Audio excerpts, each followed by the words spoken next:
Okay. Good evening, ladies and gentlemen. This is Brock Beard from lastcar.info. I want to welcome you to the first episode of the Brock Car Racing live stream, which in the future, as I mentioned on the previous channel yesterday, will be the exclusive home for future live streams and news updates along the way, tied in with my channel. We're just getting started here right now. I know that there's not going to be a lot of people coming in here, so we're not going to wait too long to get started, and hopefully things will pick up from there. First and foremost, to follow up with what has been, of course, going on this week. Everything. This is the most important thing right now. Ryan Newman out of the hospital, joking with staff at the facility there, and back on his feet, walking out of the facility. His wife, Chrissy Newman, posted this picture here earlier this morning, and then posted video of Ryan walking out of the hospital with both his daughters. Fantastic news on that forefront. And so that is really the big story right now. So certainly, again, continuing to wish the very best to Ryan Newman in his recovery. The latest news that came in this afternoon was that Ross Chastain will be driving the number 6 car this weekend at Las Vegas. There is as yet no timetable for when Newman will return to get behind the wheel of the number 6 car for Roush Fenway Racing. But of course, that information will be coming up in the near future. So what I want to talk about today is, of course, as I mentioned in the title of the video, is where do we go from here? And, this was something that was kind of in the back of my mind back during the live stream on Sunday. But I felt that it was better to kind of get my thoughts sorted out a little bit more before actually going to jump right into it here. In 3 Before February, the video I did last year on the accidents involving Adam Petty, Kenny Irwin Jr., and Tony Roper back in the 2000 season, I spoke a lot about narratives. That's a common theme in that one, that NASCAR chooses to take from any kind of tragedy that happens. There's a particular lesson that they put forward that is what they need to be learning from, and that seems to be the guidepost from which they actually make any improvements in the sport. And this seems to come up most often in fatal accidents, but also I would argue, certainly in close calls as well, it tends to come up as well. Most famous example, of course, being the Bobby Allison's incident in 1987 at Talladega, where the car flew into the catch fence, and the very big issue with fan safety as well, beyond just driver safety. I believe that this came up. It wasn't really something I explicitly talked about in the video, but it was definitely something that was in the back of my mind, because you have these dual issues during that season with the issue of head and neck restraint devices and head and neck injuries that were suffered by drivers in those accidents, as well as the stuck throttle. And that attention was turned towards one of those, but not towards both of those, and how something like that can actually happen. And of course, the culmination of that being the later accidents with Dale Earnhardt and Blaze Alexander. I think that a lot of that was going back in my mind, certainly back on Monday, and I was thinking about it ever since then. And so I think that there are some times where NASCAR is able to actually learn the proper lesson when an accident actually occurs. Pretty much every safety advancement that's built into these cars was the product of either a fatal accident or a close call in the past. If you talk about the window net, if you talk about the fuel cells, if you talk about the safety harnesses, the wraparound seats, just about any element that's in there, that is definitely something that NASCAR is to be congratulated for. And any number of those safety features, or all of them, were certainly a factor in helping Ryan Newman survive this accident. But the other problem, of course, is that NASCAR has as well had a history where they don't make the right call and where they don't learn the proper lesson. And this is something that I think we need to be concerned about going forward in what happens with Ryan Newman's accident. I'm bringing up a few examples, looking at my notes here. First and foremost, from my own personal experience in researching on this, was from J.D. McDuffie's accident. The narrative that was put forward after McDuffie's fatal accident at Watkins Glen in 1991 was that he drove a car with old equipment that was not suitable to run on the racetrack, that old equipment failed, and that caused the accident. This, however, was not true. Much now, this came up during my own research on this, that he actually had much newer equipment put into the car, including equipment from Blue Max Racing and other teams that had folded up in the previous year. There was a lot of new equipment that was put into that car, knowing that they had a good run at Watkins Glen in 1990 and were looking to have another good run in 1991. So that was, but again, it was very easy. This narrative took hold, and you have decades of this where everybody says, oh, it was just because of that. And this isn't the only exact example of this. 3 years later in 1994, you had a very similar situation at Daytona when you had the dual fatalities of Neil Bonnet and Rodney Orr that occurred during that week.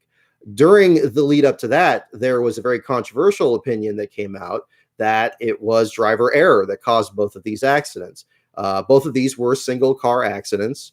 Neil Bonnet losing control in turn 3 and hitting the outside wall in an accident very similar to Dale Earnhardt's, and Rodney Orr's accident coming off of turn 2, where apparently the roof of the car contacted the catch fence and he was killed as well.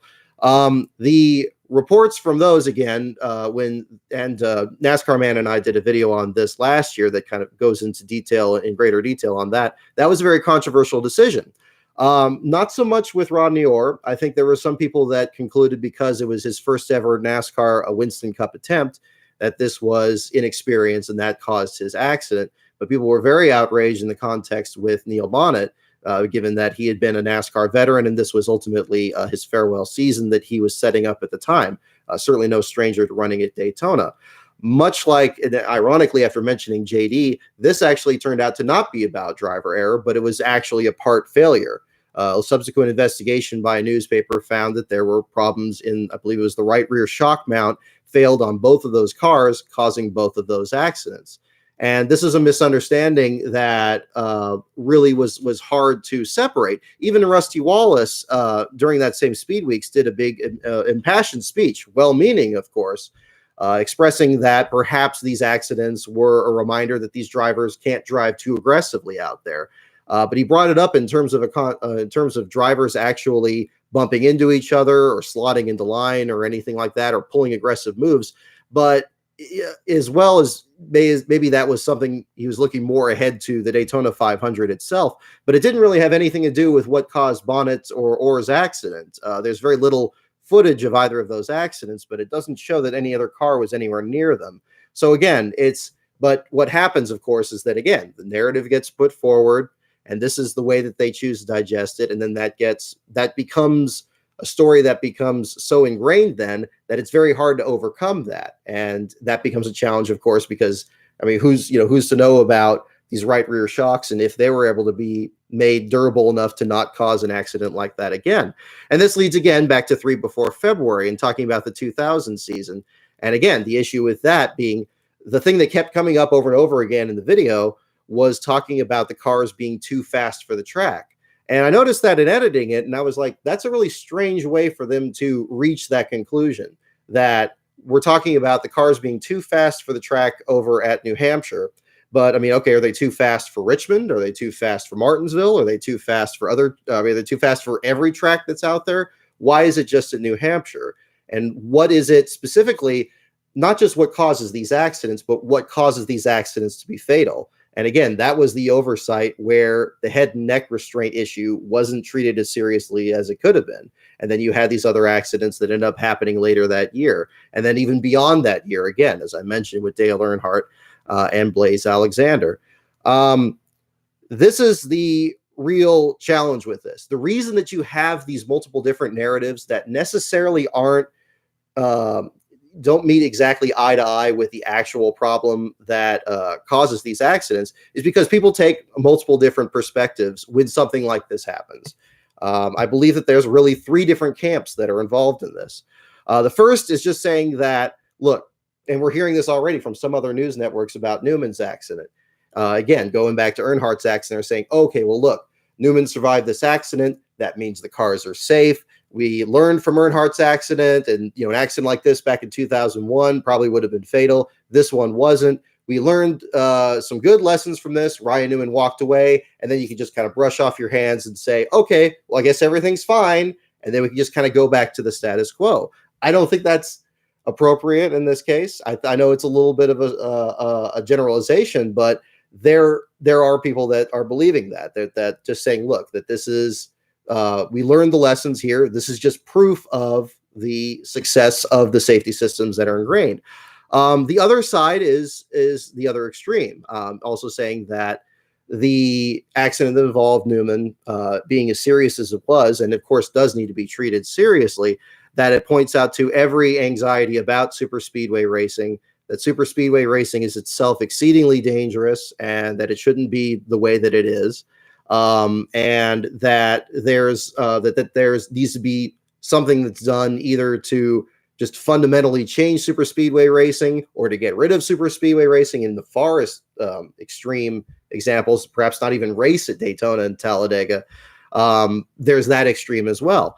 And then right in the middle of this, you also have the group that points out that racing is never entirely safe, that you could have the safest car out there, that you can have the safest car with all the advancements that you can come up with, make these cars as durable as possible, and at the same time also have the tracks be as safe as possible, safer barriers, window nets, and again, every other safety advancement's in there, but it will never entirely be safe.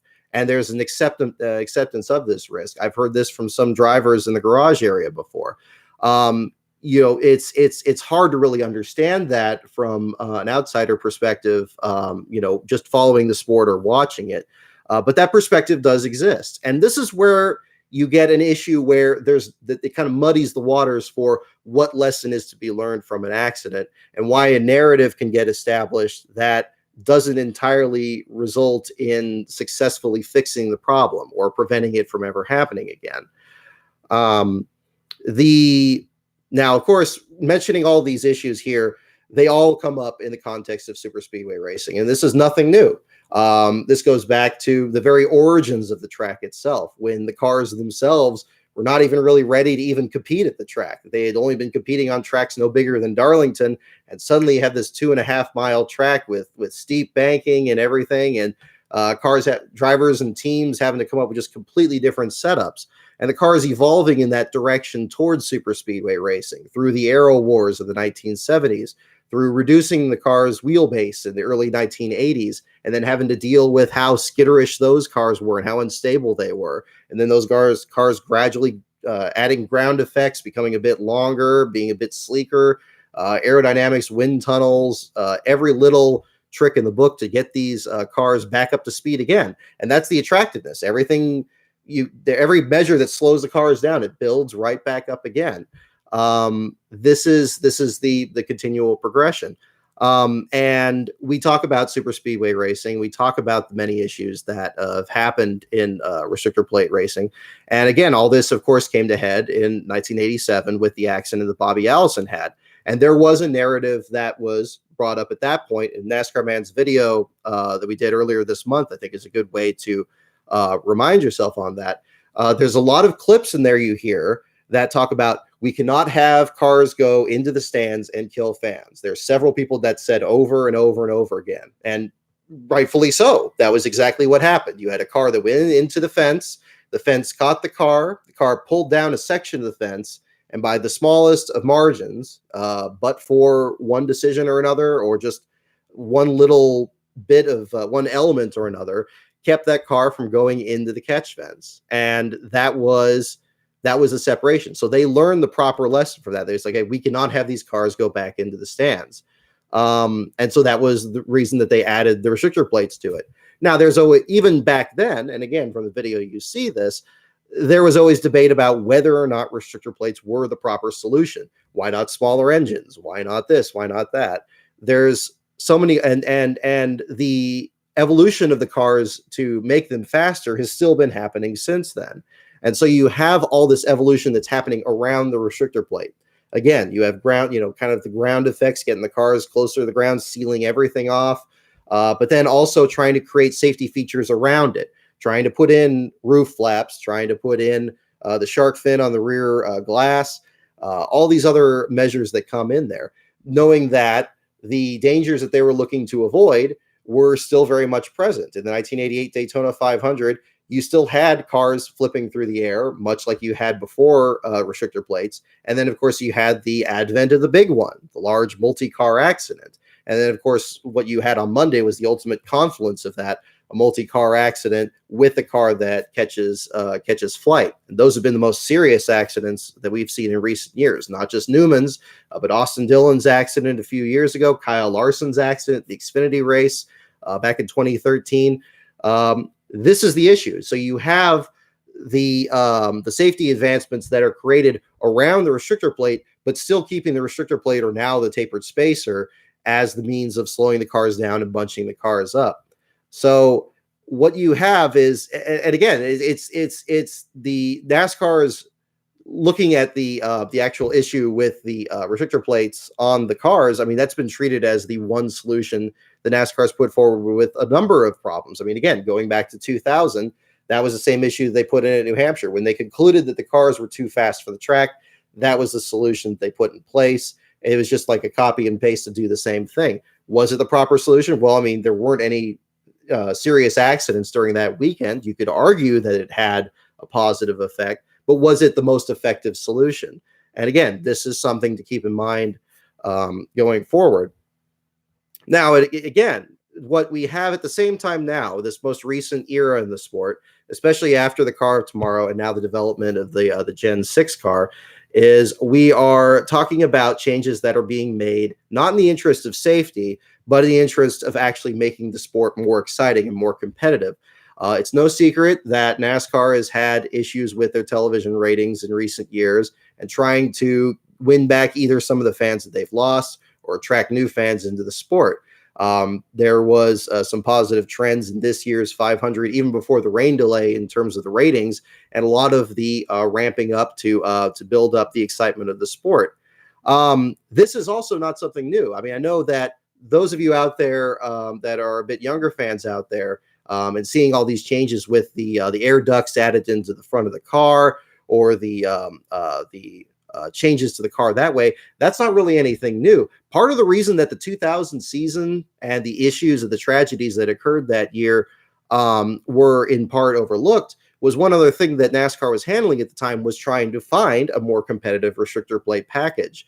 Mandating shock and spring adjustments at Daytona really messed up the Daytona 500 that year. You had a safe race, but you didn't have a very competitive race. You had fields getting strung out and a lot of issues that maybe sound familiar in more recent years. And then throughout that season, they kept making adjustments to their super speedway package to get it more competitive. The spring race at Talladega was more competitive. And then the July race at Daytona, they changed it a little bit more and then had that. And then finally by Talladega in October, the same race that Dale Earnhardt won his final race, that was the first debut of the roof rail on the car, the wicker bill, the little fin on the back of the rear spoiler, and all these changes in there. And then suddenly it's like eureka. They found this package that had Dale Earnhardt able to go from 18th to 1st. You had a record number of lead changes that you hadn't seen since really before the restrictor plate coming in. And so, of course, this same package was going to make its Daytona debut in the 2001 Daytona 500 in the 2001 Speed Weeks. And right up until those final moments of that final lap, you did have a more competitive and more exciting race. Of course, in the aftermath of what happened to Dale Earnhardt and also to Tony Stewart in his accident on the backstretch, there was a lot of controversy about whether or not that aero package was what caused the accident. A lot of the similar arguments that we're seeing now with the current aero package and the current super speedway package leading to Ryan Newman's accident. This is the real issue again. It's when you look back at history and you see things kind of repeat themselves, you try to see, okay, well, what lessons did they finally learn in that sense that we can kind of shortcut to find a better way to actually do this. Now, on top of all of this, there's this same era that has seen all these changes to make the sport more exciting. There's also been extra efforts that have put more pressure on drivers and more pressure on teams to compete. The Daytona 500 is already a big enough race to win, arguably the biggest on the schedule and the most prized win that you can get. At the exact same time, you also have issues where you have put even more pressure on teams. You have charters that need to be earned, that the teams need to be able to keep. They're supposed to get more sponsorship for the teams. You have to just win the race, and not just win the race to get your spot into the playoffs. Later in the season, you got to keep your playoff spot. There's all this stuff building and building, stage breaks and stage points, and all these things that perhaps for a viewer on the other side of it, it's like, okay, here's a whole lot of things I could track and just kind of follow it there. But for the driver, they got so much stuff going on in their minds out there, and this is really there is something to be said for stirring the pot so much that it becomes just too much to handle. I know David Land did his video yesterday and was talking about really the culture change that's needed in NASCAR. And I do agree with a lot of what he said to a degree there. I think that there are a lot of issues in the sport where a lot of the things that were added to the sport have perhaps accentuated the danger to a point that it's no longer acceptable. And acceptable risk is a whole different thing in motorsports. It's not the same thing that you or I would do driving our passenger car down the road. But to get to the point where it's now too dangerous for a race car driver out there, that's the point where you have to kind of start taking a look at it a little bit differently. And I think that there's a lot of the hype machine that's also behind this, of course, too. The commercial for this year's Daytona 500 that Fox put out, I thought showed even more accidents and spectacular flips and everything in it than actual racing. There's lots of exciting moments in the sport's history on the super speedways that they could use and actually talk about, showing Jeff Gordon's move on the inside, in the 1999 Daytona 500 to make the winning pass. Again, mentioning Earnhardt's slalom through the field, actual racing, actual people passing and averting these accidents, I think is the much more exciting element of super speedway racing. And I do think that's been lost lately. That's not really the thing that's really focused on as much. It's always the big wreck and anticipating this. I remember older broadcasts that Bob Jenkins would do. It was always a moment of dread. It's like, okay, we don't want the big one. We're in fear of the big one. We know it's probably going to happen, but maybe it won't. We can just have more of this competitive racing. Nowadays, it's almost the opposite. It's like, okay, this racing's not very interesting. Why doesn't somebody just crash, or why don't we have like a big one or something? It's not everybody's view on it, but it's turned kind of around there, especially in the way that the sport's marketed. And I do think that there is, some need to change that approach at the same time. The other problem, of course, is that there are some problems that, again, NASCAR can't really even control. It's hard for those of us who haven't been in a competitive sport in the final moments of something to understand what it takes to actually push through and just do what it takes to get that win at the end of the day. And certainly even fewer of us that have known what it is like to do that inside a car. Derek Cope did a video just last week talking about how important it is, at the end of the Daytona 500 for him in 1990. Yes, you had Dale Earnhardt's tire failure that gave him the lead at the end of the race, but that he had to be absolutely flat on the floor, that you are not going to lift for anything, that the final lap of the race is the moment that you are going to just be singularly committed. There is nothing else around you. You are just looking straight ahead at the finish line and just getting there as soon as you can and beating everybody else behind you. And that is what you have to do. You have to commit. You have to commit absolutely everything to that moment. In my context, for my own personal experience, it's completely different. I was a competitive oarsman on a collegiate rowing team for 4 years, but I've been in those situations. In rowing, you're going a lot slower, of course, but you are in a narrow fiberglass shell holding an oar that is 12 feet long. Right beyond the tips of that are the oars of the boat next to you. And you're coming down in these races that maybe take only about 6 or 7 minutes. But in the final 2 minutes of that, if you're neck and neck with that guy, you are just putting everything into it. You are putting in your back, your legs, your whole body. You are essentially in the engine. And you are absolutely just single-handedly thinking, just, okay, I just gotta keep going. You're not even thinking. You are just in the moment and actually getting there to the finish. I remember one particular race I had in San Diego in 2004. We had a situation where there's a thing called crab, where if the oar hits the water at a weird angle, if it could cut too deep, and it could potentially, if the boat's going fast enough, it could even launch the oarsman out of the boat. That didn't happen in this case, but the person, we heard this chunk of the boat going next to us. And then at that moment, our boat just lifted up out of the water because everybody just dug that much deeper. And again, these are, and that was ultimately the decision. That got us to the victory, and we won in that race. That is, it's really hard to articulate, even just remembering it now, what it again takes to just have that singular commitment and not being able to slow down. And this is where there's a certain degree where racing is particularly uniquely dangerous in that sense, because when you have that at the end, okay, in rowing, maybe one person falls out of the boat or something, follow the bubbles, get back out of the water, you're fine. In racing, of course, the car goes up in the air and you are at the mercy of forces that none of us, that an ordinary person subjected to it without a car around them just can't survive. And you are at the complete mercy of what the car can do, what the safety features can do, and what anything else can do. But that is occurring at the exact same time that every other competitor out there is just looking at the finish line. And the current rules put everybody in that box where the finish line could be at any moment. Somebody else, like Chase Elliott's wreck on the backstretch, or in going into turn one on the final lap, then the finish line is like right in front of you, or it's the next scoring loop, or it's the next one, and you're just waiting for NASCAR to throw that caution. And everybody is just matting it because they know that could happen at any time. I think it was actually said in the broadcast on that final lap that everybody was just shooting for that final lap at that final moment. And that's where, you are singularly committed, and you are flat out, and you are just trying to get the absolute best that you can. And this was particularly dangerous in this accident with Ryan Newman because, of course, Corey LaJoie, for example, or Ryan Blaney, or any of the other leaders up there, they're flat on the ground. A car spins out in front of them. They're not going to slow down because especially if the accident is that close to the finish line, it's an awful situation to be in. I can't imagine it in that sense. It would be akin to somebody else's boat swerving in front of us in that. I don't know if such a thing's happen, but I'm sure it would be equally disastrous in that sense.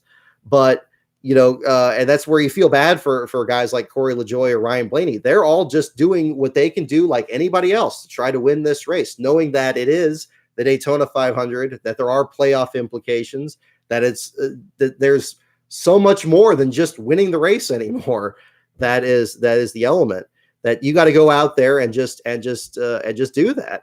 And this is where I differ a little bit with David Land on his opinion about green-white checkers and them specifically being something that needs to be re-examined in terms of that accident.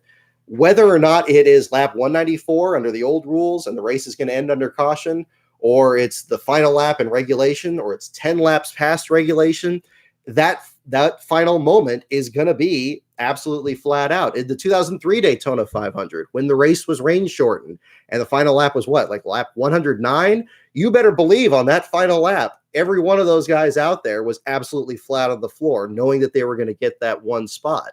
And that is that singular commitment. You can't legislate that away. You can't just say, okay, make sure you guys are going to go out there and compete, but make sure you don't do anything too crazy on the final lap. I mean, there's rules in place. There's the yellow line. There's all this other stuff there. I mean, it's not going to just turn into a deliberate demolition derby. But at the same time, you are going to be driving these cars at the very brink of the limit of their speed.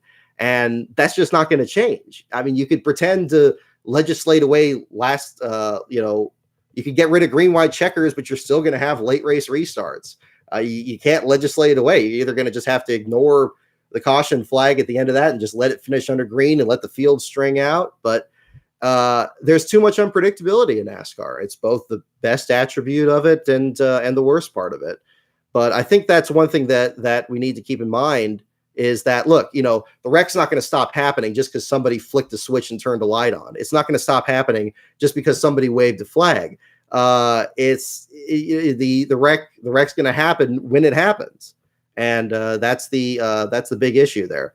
But again, I don't disagree with a lot of what David Land said, because I do think that the big issue is the culture of the sport and the celebration of these wrecks. And again, I'm just as guilty of it as anybody else. You see my video I did on the Daytona 500 back in 2013, the one I did Talladega years before. Yeah, there's tons of crashes in there. Just about half of this channel, half of YouTube, is crash compilations here on YouTube. It's everywhere. And I think people are being insincere if they say that they go to the race and they just, they don't anticipate seeing a big crash or want to see something like that. That was one of George Carlin's most famous sketches was, where else am I going to be able to see a huge wreck and not be collected in it? That's just where it is. But I think that there does need to be a line. There does need to be a change in approach. And I think perhaps it should start on the media angle here. And again, focus on other aspects of super speedway racing and what other aspects to super speedway racing make it special besides the accidents, just downplaying that. Because when you keep showing that, I mean, that, the drivers are seeing it too, and the team owners and everybody else. I think it doesn't show the sport in an accurate light. And I think after a while, then, perception becomes reality and you get that issue there. I think also we have to be mindful of what again, going full circle back to the issue of narratives. What is the narrative that NASCAR is going to stick with as a result of Ryan Newman's accident? What is going to be the lesson that's going to be learned that, if anything, that is going to change what NASCAR can change? If they can't change how wild these finishes can get, and the fact that these guys are going to go full throttle for the finish line, just like they would on a Saturday night short track race, they're going to do it at a super speedway race at the same time. What is the lesson that's going to be learned? And I think that especially after seeing NASCAR Man's article, I think the place it should start is with Ryan Newman himself.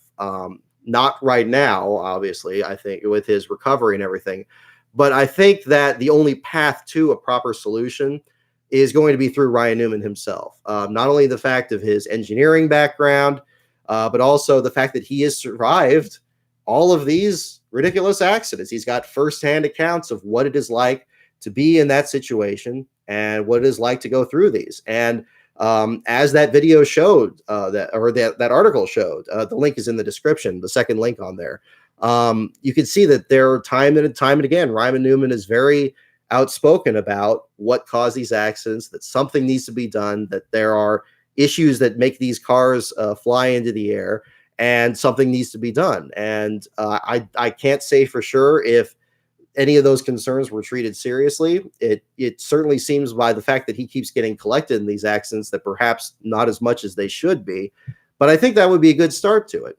And I'd like to come into this video and tell you that I know what the exact solution should be, but I really don't. This is a real difficult thing.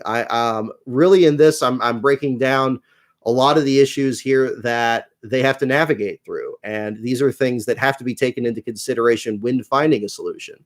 But I think that if there is going to be a solution that's going to be found, much like we had with the fuel cell and with the window nets and with everything else, it should start with the drivers themselves.